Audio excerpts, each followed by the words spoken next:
ini cerita sendiri ya. Aku tuh pernah ngalamin yang namanya cinta segi empat. Nggak ada kan cinta segi empat, biasanya adanya cinta segitiga, ini segi empat. Besok-besok segi lima, segi enam, segitu. Aduh nggak tahu, pusing lagi aku ngerasain. Repot ya. Iya. Gimana tuh ceritanya? Jadi aku kan punya sahabat ya Kak. Kebetulan aku tuh kenalan sama 2 laki-laki dan itu mereka sahabatan juga ternyata.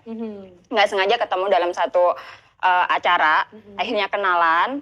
Terus kita sering jalan bareng kayak gitu, saling tukeran nomor HP. Terus kayak kita tuh ngebikin satu grup yang memang isinya cuma berempat. Yang gitu. berempat itu siapa aja nih? Aku, sahabat aku, 2 cowok ini. Berarti 2 cewek, 2 cowok. Nah, nah itu jadi kita tuh kalau misalkan mau main atau kayak lagi bete kayak gitu suka janjian. Kita ngopi yuk gitu, kita main ke sini yuk, kita ke situ yuk. Jadi sering banget tuh udah berempat itu sering banget jalan. Sampai akhirnya aku mempunyai perasaan sama salah satu laki-laki nih. Sebut saja namanya biar enak. Dika, misal. Dika. Ya, Dika lah ya. Dika sama Tony. Nah, aku suka nih sama si Tony. Sama si Dikanya. Nah, ternyata si Dika ini suka sama sahabat aku. Sebut saja Nike. Nike. Iya. Okay. Nah, jadi aku suka sama si Dika, Dikanya suka sama Nike, Nikenya suka sama Tony, Tonynya suka sama aku. Jadi muter aja gitu. Tapi awalnya tuh kita nggak tahu, kita tuh sama-sama nggak tahu kalau kita tuh cintanya tuh muter. Awalnya karena apa ya Kak? Karena kita tuh mungkin udah karena biasa bareng, jadi kayak ngalir aja gitu. Karena memang mereka ini sama-sama mempunyai sifat yang hampir sama kali ya, 2 cowok ini. Kayak perhatian, care-nya. Nggak tahu, aku mikirnya tuh awalnya mungkin dia nganggep kita teman biasa, sahabat gitu. Tapi makin kesini kok namanya wanita kan biasanya punya kepekaan ya, punya perasaan gitu ya Kak. Sensitif. Jadi kayak ngerasa, kok tapi kalau misalkan cuma nganggep sahabat, nganggep teman, kok segini perhatiannya, segini care-nya gitu.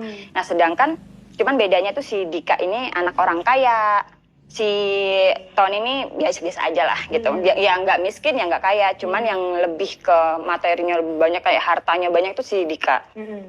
Nah terus sampai akhirnya si Dika ini terus-terusan ngasih perhatian sama aku. Tapi ternyata iya. Apa tuh? ternyata dia itu juga ngasih perhatian yang sama ke teman aku ini. Berarti ke sahabat dia aku. main 2 kaki. Iya, kurang lebih seperti kamu itu. iya, ke dia iya. Tapi awalnya kan kita nggak tahu ya. Karena kan yang kalau misalkan kita ngechat di grup itu normal aja, semua rata. Tapi ternyata dia ngechat aku pribadi, dia pun ngechat ke temen aku pribadi gitu dengan perhatian yang sama. Tapi dia sukanya sama siapa? Sama si Sana? Sama si temen aku. Awalnya kan aku mikirnya dia suka sama aku karena kan perhatiannya ke aku ya. Ternyata dia juga sama ngasih perhatian ke dia juga gitu. Pas waktu someday aku sama temen aku tuh saling curhat, saling cerita, ternyata loh kok sama gitu. Gue juga dapet nih. Dapat, iya gitu kan. Akhirnya nunjukin dong. Aku nggak nunjukin. Awalnya tuh dia dulu nih yang cerita. Dia dulu yang cerita, aku kayak nahan. Terus dia ngasih unjuk chatnya kan. Terus aku mikir, loh, kok sama ya? Tapi aku diem dulu, aku mendem dulu. Kirain aku, ya udahlah mungkin sebatas perhatian kecil atau gimana. Tapi makin kesini kok teman aku ini banyak cerita, lebih banyak cerita ke aku kalau dia begini Berarti gitu. lebih diperhatiin. Nah tapi akunya mungkin terlalu baper kali ya Kak ya, karena aku tuh ngerasa kayak sebelum aku dengar cerita dari teman aku ini, aku ngerasa kayak dia tuh udah ngasih perhatian lebih lah, pokoknya udah sayang lah, suka sama aku bla bla bla bla kayak gitu. Jadinya ya aku udah ngarep lebih sama dia. Sampai waktu itu pernah aku ulang tahun. Dia tuh mungkin ya karena dia banyak duit kali ya Kak, aku tuh diajak dinner berdua sama dia di restoran yang gede, yang maksudnya restoran yang mewah. Terus dia tuh sempat ngasih cincin. Tapi aku nggak tahu itu bentuk cincin itu bentuk apa, maksudnya kayak sebatas kado atau ada something dari Si Dika? Serius kali? Iya, yang nggak tahu, justru makanya dari situ tuh aku mikirnya dia ada beda sama aku gitu, maksudnya Kamu kayak gak nanya, ini maksudnya apa? Aku awalnya nanya, ini kamu kenapa ngasih cincin? Nggak apa-apa, ini spesial buat kamu karena ini hari ulang tahun kamu. Dia cuma jawab kayak gitu doang. Tapi kan kita sebagai wanita gimana ya Kak? Kalau diperlakukan terlalu lebih sama laki-laki kan pasti kita ngarepnya juga banyak. Kenapa kamu gak nanya, ini cincin maksudnya apa? Kan hadiah ulang tahun. Terus kamu baper dong. Iya. Masa sih sespesial itu cincin hadiah ulang tahun cincin. Iya. Biasanya kan buat orang yang nembak ya. Nah, udah gitu ada bunga lagi, Kak. Nah, itu terus dia. kayak bener-bener kayak ke tempat dinner yang romantis lah Nah, kayak iya. gitu kan, jadi kayak kenapa nggak langsung aja lu suka ya sama gue gitu? enggak, aku nggak nanya, cuman aku nanya itu dulu kan awal masalah kenapa Kak ngasih cincin. Tapi jawaban dia cuma seperti itu doang. Tapi kataku, oh ya udahlah, mungkin dia masih butuh waktu gitu kan. Ya udah selesai itu. Sampai akhirnya aku ngerasa kok ini makin kesini kok dia tapi nggak ngomong-ngomong gitu. Nggak ngomong-ngomong sama aku, tapi sikap dia tuh kayak menunjukkan bahwa dia tuh pacar aku gitu. Kayak sikapnya aja gitu, Kak. Waktu ulang tahun temen yang 2 orang nggak diajak? Siapa? Karena dia mintanya berdua.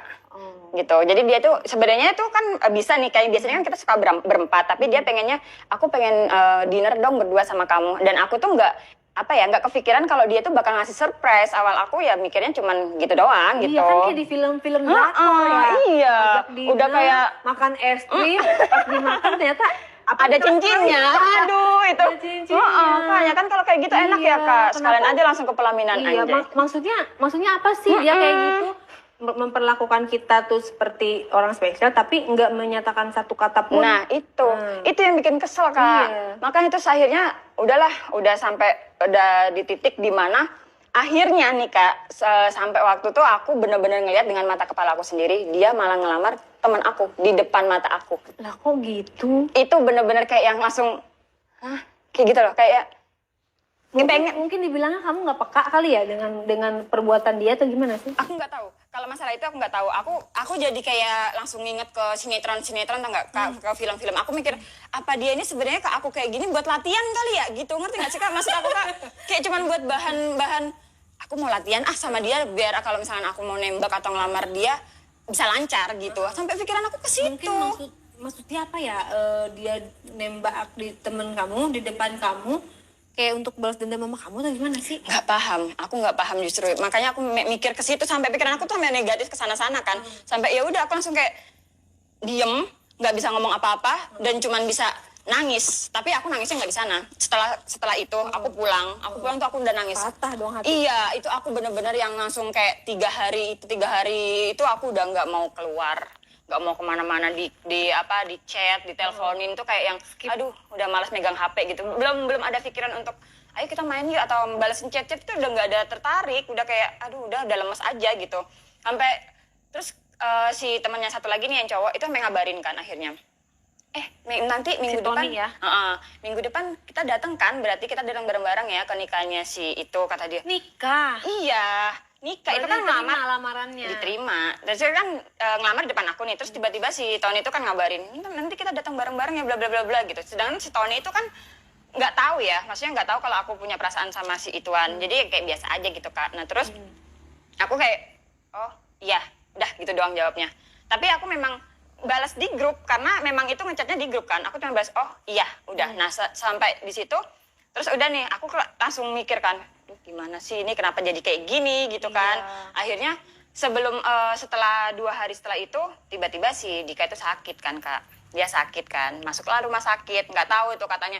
Dalam hati aku karma itu kayak saking keselnya gitu, padahal ya sakit apa? Enggak, katanya tuh tipes. Jadi dia masuk rumah sakit. Dalam keadaan udah nikah atau belum? Belum nikah. Dia masuk rumah sakit kan. Akhirnya ya udah kita jenguk nih bareng-bareng. Pas kita jenguk bareng-bareng di situ ada bapaknya. Sebenarnya aku tuh suka sama dia ya kita nggak munafik lah ya, Kak. Sebagai cewek kan kita juga butuh duit juga. Iya. Karena kan dia kaya. Karena dia selama ini memperlakukan aku ya kayak ratu lah meskipun bukan pacarnya gitu. Terus royal banget orangnya, nggak hitung-hitungan segala macem. Jadi kayak aku tuh ngerasa kehilangan 2 nih gitu loh. Kayak kehilangan dia karena aku cinta sama ya aku udah nggak ada yang ini lagi. Karena terus aku mikir ya gimana ya, kayak udah hilang aja gitu dua-duanya. Sampai akhirnya udah jenguk ke rumah sakit, ketemu bokapnya. Kebetulan bokapnya itu gimana ya, Kak? nggak tua sih, kayak masih umurnya umur berapa ya, sekitar 40-an kayaknya deh, 40-an berapa 40-an gitu. masih muda dong. Iya, jadi dia tuh bukan tua-tua banget, kayak kasarnya tuh gadun, tapi gadun muda gitu. Masih fresh lah mukanya. Nah pas aku ngeliat dia, ya kayak bapaknya ganteng juga gitu loh. Karena kan aku memang selama ini belum pernah ketemu bapaknya kan. Baru itu sekali tuh ketemu bapaknya, kayak bapaknya ganteng juga ya. Tapi aku mikir lagi, enggak deh kalau sama bapaknya ketuaan gitu.